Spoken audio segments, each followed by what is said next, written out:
मेरा नाम रमेश यादव है। मैं दिल्ली में ऑटो चलाता हूँ।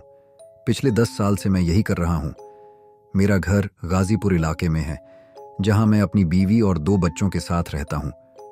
जिंदगी आसान नहीं है, लेकिन जैसे तैसे कट रही थी। यह कहानी जो मैं सुनाने जा रहा हूँ, वो उन दिनों की है जब सर्दियों का मौसम था। ठंडी हवाओं में रात को ऑटो चलाना वैसे ही मुश्किल होता है, लेकिन पैसे कमाने के लिए करना पड़ता है। उस रात भी मैं घर जल्दी नहीं गया था। करीब 12:30 थे। मैं ITO के पास से लौट रहा था। सड़कों पर सन्नाटा पसरा हुआ था। हल्की सी धुंध हवा में तैर रही थी और स्ट्रीट लाइट्स की रोशनी उस धुंध में ऐसे लग रही थी जैसे कोई डरावना सपना। तभी मैंने देखा, एक औरत सड़क किनारे खड़ी थी, सफेद साड़ी में, बाल खुले हुए और सिर झुका हुआ। इतनी रात को कोई औरत अकेली सड़क पर खड़ी हो, वो बात ही अजीब थी। मैंने ऑटो रोका। मैडम, कहाँ जाना है? उसने धीरे से सिर उठाया। उसका चेहरा साफ नहीं दिखा, क्योंकि उसका आधा चेहरा बालों से ढका हुआ था, लेकिन उसकी आवाज, वो आवाज आज भी मेरे कानों में गूंजती है। भैया, मुझे श्मशान घाट तक छोड़ देंगे? श्मशान घाट? वो भी रात के इतने बजे? मैं थोड़ा झिझका। मैडम, इस टाइम आप अकेली हैं? उसने बस सिर हिला दिया। पता नहीं क्यों, लेकिन मैंने मना नहीं किया। दिल में अजीब सा डर बैठ गया था, लेकिन मैंने सोचा, शायद किसी मजबूरी में हो। बैठिए मैडम, मैंने कहा। वो चुपचाप ऑटो में बैठ गई। मैंने शीशे में देखा, लेकिन उसमें उसकी परछाई नहीं दिखी। मैंने सोचा, शायद धुंध की वजह से दिख नहीं रही। ऑटो चल पड़ा। रास्ते में वो एक बार भी नहीं बोली। मैंने कोशिश की कि बात करूं, पर उसकी चुप्पी ने माहौल और डरावना बना दिया। मैडम, इतनी रात को वहां क्या काम है? कोई जवाब नहीं। रास्ता सुनसान था। सड़कों पर सिर्फ स्ट्रीट लाइट्स की पीली रोशनी और हमारे ऑटो की आवाज थी। जब हम श्मशान घाट के पास पहुंचे तो माहौल और अजीब हो गया। चारों ओर सन्नाटा और ठंडी हवा में वो जगह जैसे किसी डरावनी फिल्म का सीन लग रही थी। यहां रुक दीजिए, उसकी आवाज एकदम सपाट थी। मैंने ऑटो रोका। उसने उतरते हुए धीरे से कहा, पैसे बाद में दूंगी, बस यहीं थोड़ा रुकिए। वो उतर गई और अंधेरे में गायब हो गई। मैंने कुछ देर इंतजार किया। 5 मिनट, फिर 10 मिनट, फिर 15। फिर मुझे लगा कि कुछ गड़बड़ है। मैं ऑटो से उतरा और इधर उधर देखने लगा। चारों तरफ सिर्फ अंधेरा था और दूर से जलती हुई एक चिता की रोशनी आ रही थी। फिर मैंने देखा, श्मशान घाट के गेट के पास वहीं औरत खड़ी थी, लेकिन अब वो वैसी नहीं थी। उसका चेहरा साफ दिख रहा था, आधा जला हुआ चेहरा। उसकी एक आंख बाहर निकली हुई, होंठ फटे हुए, और वो मुझे घूर रही थी। मेरा दिल मेरी छाती में धड़कना भूल गया। फिर वो अचानक गायब हो गई। मैं भागकर ऑटो में बैठा और पूरी ताकत से वहां से निकल पड़ा, लेकिन असली डरावना हिस्सा अब भी बाकी था। जब मैं घर पहुंचा तो पीछे मुड़कर देखा, वो औरत ऑटो की पिछली सीट पर बैठी थी। मैं जैसे ही घर पहुंचा, पूरी तरह से पसीने से भीगा हुआ था। ठंडी सर्द रात में भी मेरा शरीर कांप रहा था। दिल बुरी तरह धड़क रहा था।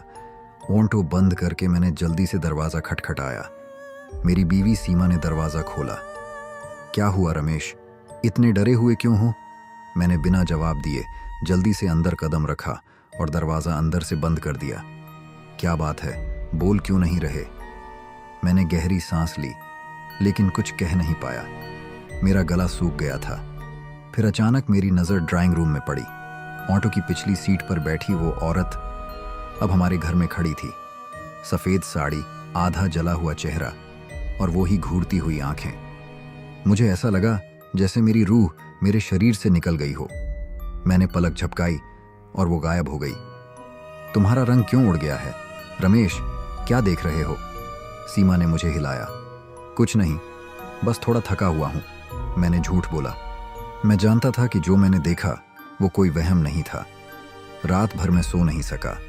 आंखें बंद करते ही वही चेहरा मेरे सामने आ जाता। अगले दिन सुबह उठते ही मैं अपने दोस्त मुकेश के पास गया। वो भी ऑटो ड्राइवर था और अक्सर मेरे साथ देर रात तक चलता था। मुकेश, यार कल रात मेरे साथ कुछ अजीब हुआ। क्या हुआ? मैंने उसे पूरी बात बताई। वो सुनकर थोड़ा परेशान हो गया। यार रमेश, तूने शायद किसी आत्मा को लिफ्ट दे दी होगी। श्मशान घाट रात में जाना वैसे भी ठीक नहीं। मैंने हंसने की कोशिश की, लेकिन मन में डर अभी भी बैठा हुआ था। उस दिन मैं ऑटो लेकर नहीं निकला, घर पर ही रहा। रात हुई, फिर वही अजीब एहसास। घर के हर कोने से ऐसा लग रहा था जैसे कोई मुझे घूर रहा हो। फिर अचानक लाइट चली गई। सीमा और बच्चे डर गए। मैं टॉर्च लेकर बाहर निकला। अंधेरे में सामने वाले कमरे से आवाज आई, टिक टिक टिक, जैसे कोई नाखून से दीवार खरोंच रहा हो।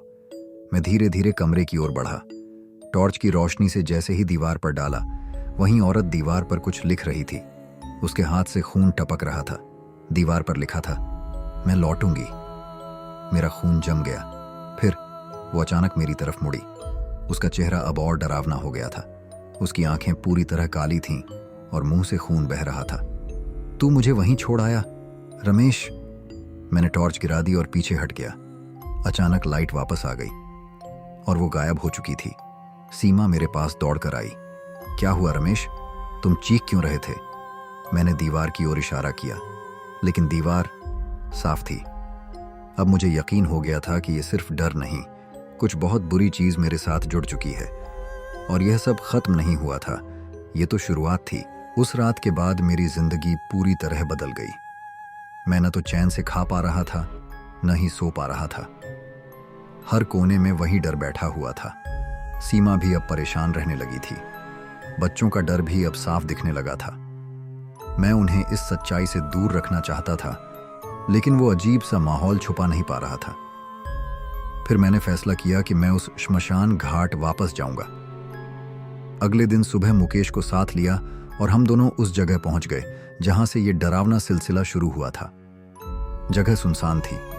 चारों तरफ सिर्फ पेड़ और टूटी फूटी दीवारें थीं। हवा में अजीब सी ठंडक और गंध थी, जैसे कुछ सड़ रहा हो। मैंने वहीं खड़े होकर चुपचाप चारों ओर देखा। यहीं से वो औरत बैठी थी। मैंने मुकेश से कहा। मुकेश ने मेरे कंधे पर हाथ रखा।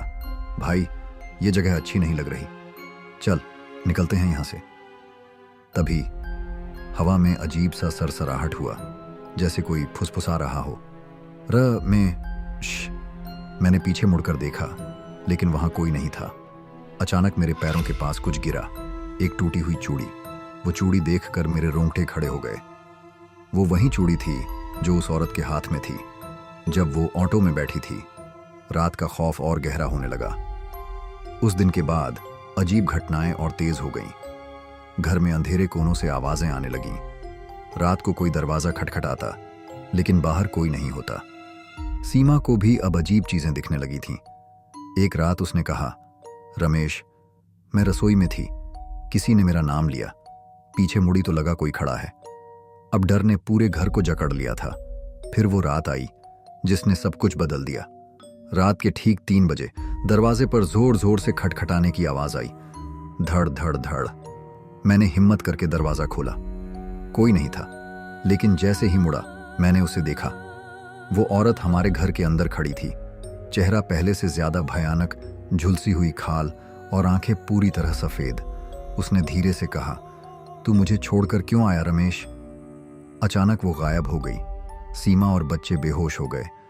मैंने फैसला किया, अब ये सब खत्म करना होगा। अगले दिन मैंने एक पुरानी किताब की मदद से पता किया कि इस आत्मा से कैसे छुटकारा पाया जा सकता है। एक तरीका था उसे वहीं वापस ले जाना जहां से ये शुरू हुआ था। मैंने उस चूड़ी को उठाया और उस जगह जाने का मन बना लिया। रात में अकेला मैं उस श्मशान घाट पहुंचा। चूड़ी को हाथ में लेकर मैं वहीं खड़ा हुआ जहां से उसने सफर शुरू किया था। अगर तू यहां है तो आजा, मैं माफी मांगता हूं। चारों तरफ सन्नाटा छा गया। फिर अचानक हवा रुक गई। मेरा शरीर जम गया। वो मेरे पीछे खड़ी थी। धीरे से उसने फुसफुसाते हुए कहा, अब कोई माफी नहीं रमेश, अब तेरा सफर शुरू होगा। अगले ही पल काली परछाई ने मुझे जकड़ लिया। मेरा शरीर ठंडा पड़ने लगा।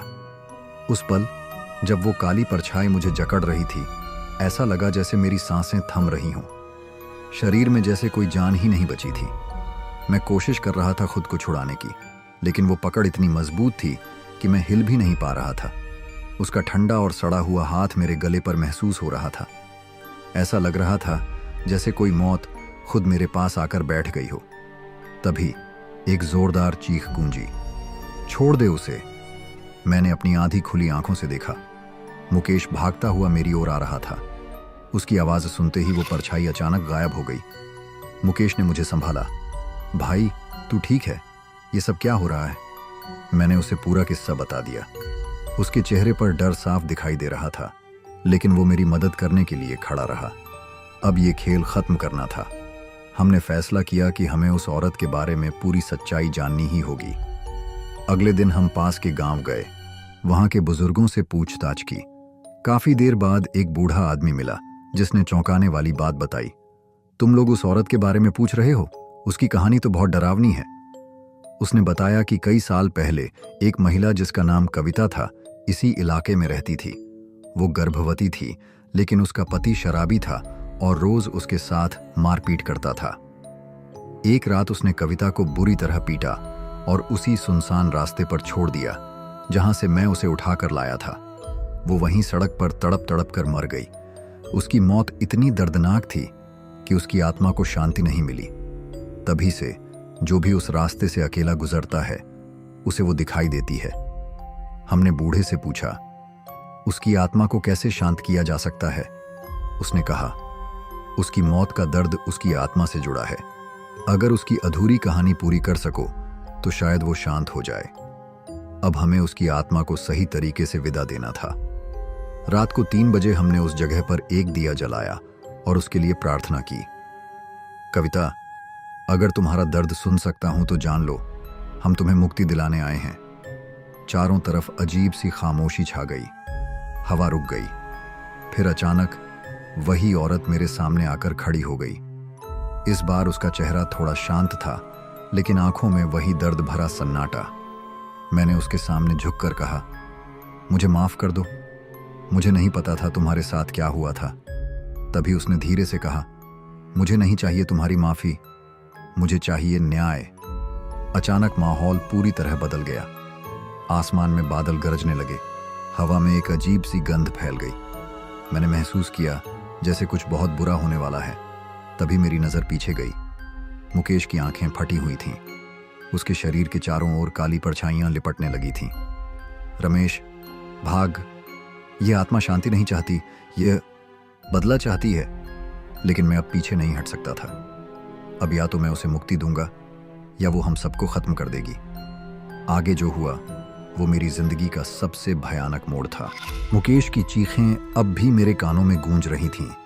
मैं देख सकता था कि वो काली परछाइयां धीरे धीरे उसके चारों तरफ लिपट रही थीं, जैसे कोई जहरीला सांप अपने शिकार को जकड़ता है। मैंने मुकेश तक पहुंचने की कोशिश की, लेकिन मेरे कदम जैसे जमीन में धंस गए थे। पूरा माहौल इतना भारी हो गया था कि सांस लेना भी मुश्किल हो रहा था। फिर अचानक वो परछाइयां रुक गईं। वो औरत फिर मेरे सामने खड़ी थी। उसका चेहरा अब और भी ज्यादा डरावना हो गया था। उसकी आंखों से खून के आंसू बह रहे थे और उसकी फटी पुरानी साड़ी हवा में अजीब तरह से फड़फड़ा रही थी। उसकी आवाज गूंजी, तुम मेरी कहानी जानते हो, लेकिन मेरा दर्द नहीं समझ सकते। मैं कांपती आवाज में बोला, तुम्हें क्या चाहिए? उसने एक शब्द कहा, बदला। मुझे समझ में आ गया कि उसे तभी शांति मिलेगी जब उसके साथ हुए अन्याय का बदला पूरा होगा। मैंने डरते डरते पूछा, तुम्हारे पति का क्या हुआ? उसकी आंखों में आग सी जल उठी। वो अभी भी जिंदा है और हर दिन शराब में डूबा रहता है। अब मुझे पता था कि मुझे क्या करना है। अगली सुबह मैंने और मुकेश ने उस आदमी का पता लगाया। वो अब एक बूढ़ा शराबी बन चुका था जिसका नाम रघु था। हम उसके पास पहुंचे।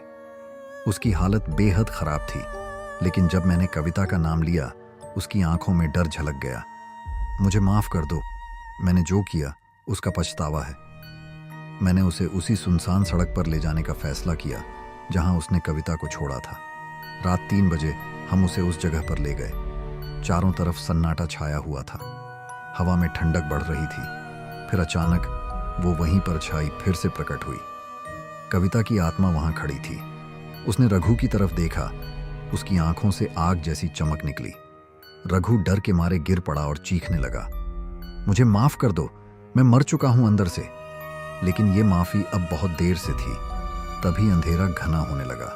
कविता की आत्मा धीरे धीरे उसके पास गई और एक तेज चीख के साथ वो रघु के अंदर समा गई। उसके बाद रघु का शरीर अकड़ गया, उसकी आंखें सफ़ेद हो गईं और फिर रघु की चीखों के साथ उसकी आत्मा वहीं दम तोड़ गई। मगर कहानी यहीं ख़त्म नहीं हुई। उस रात के बाद मैं हर दिन एक अजीब सी ठंडक महसूस करता हूँ। रघु की मौत के बाद मैंने मुकेश से दूरी बना ली। वो भी उस रात के बाद कभी ठीक नहीं हुआ।